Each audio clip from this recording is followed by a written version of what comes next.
Hello, friends. So one thing you may not know about me is that I have parents, and specifically a mother. And now my mother, she also has parents, believe it or not. And one of her parents is my grandfather.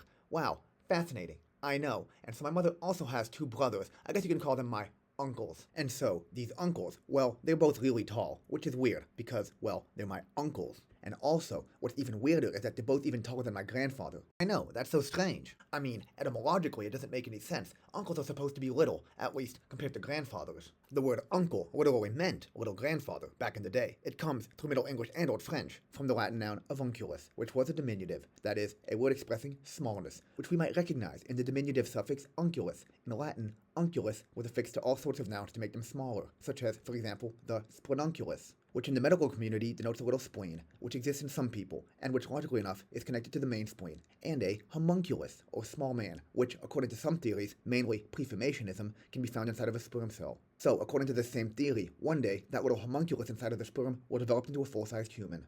Wow, apparently that theory was prominent back in the 17th and 18th centuries, but nowadays, unsurprisingly, well, it's generally considered completely bonkers.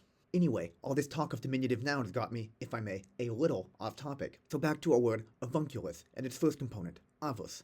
In Latin, an avus was a grandfather, and the word has many grandchildren, so to speak, in modern European languages, including, for example, Spanish and Portuguese. But like its Proto-Indo-European ancestor, an avus was more than just a grandfather. It also denoted any male ancestor, other than one's father, like, for example, an uncle.